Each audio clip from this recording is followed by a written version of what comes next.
youngest BS-19 victim, may have died of another cause. Not may.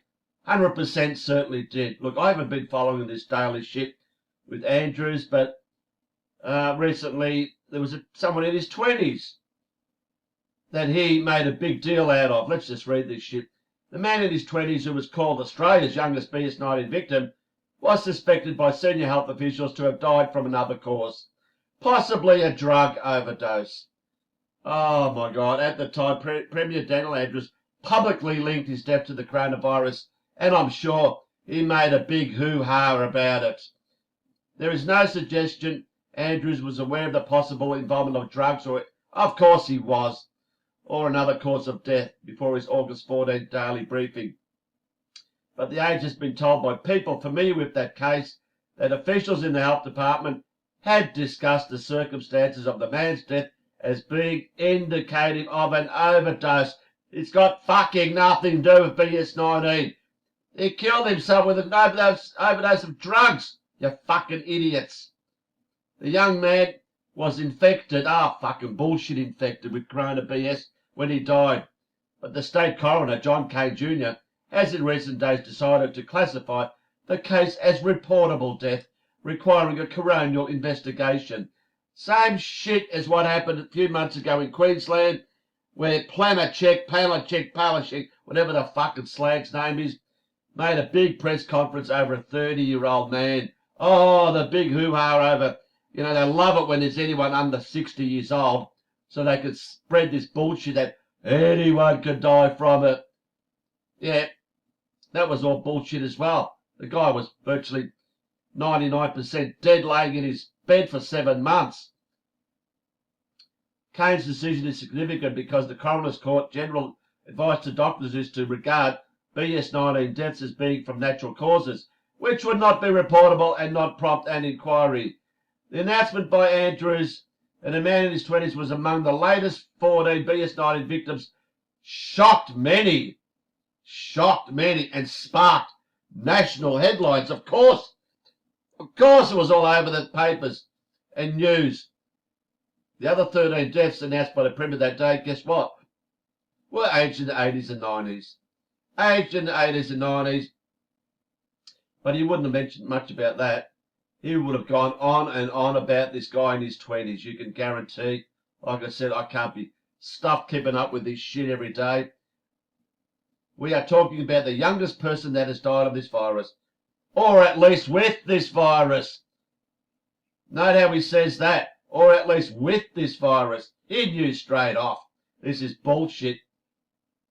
That's the issue that would need to be teased out, Andrews said, adding that a coronial inquiry might be necessary. A spokeswoman for Judge Kane declined to answer questions about the inquiry into the young man's death. The revelation of the coroner's inquiry comes amid public debate about how corona BS-related deaths are being attributed and collated in Australia.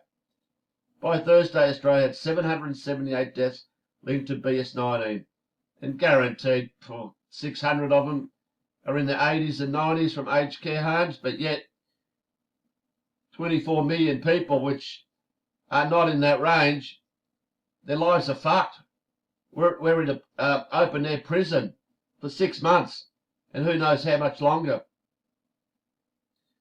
Under Federal Health Department guidelines, a death is defined for surveillance purposes as BS-19 related if the person dies with the virus, and there is no clear alternative cause of death, such as trauma. No clear alternative. Oh, but it's clear that it's BS-19. Oh, he tested positive, so that'll do. That'll do. Just whack that on the death certificate, because there's no clear alternative cause of death, such as trauma or cancer or heart attack. No. Don't even talk about that shit. Look, I can go on. The death of the man in his 20s does not appear to have been recorded as an official BS-19 death in ANTSS. The system has recorded no BS-19 related deaths for anyone aged in the 20s or below. The database shows a handful of deaths of people aged in their 30s. What fucking aged in 30s? There's one person. While the majority of those who have died have been aged 80 and over. Handful of deaths. Fucking handful. There's one fake person here in Melbourne which no one knows about, no name, nothing about this person. A Victorian government spokeswoman said all deaths in Victoria with a positive coronavirus diagnosis were included in the state's toll, regardless of whether it was the overreaching cause of death. They keep telling us this shit. And people go on the streets, oh, people are fucking dying, I'm going to die from coronavirus. Oh, fuck off. No one's dying from this fucking bullshit COVID-19. They're just whacking it on the death certificates.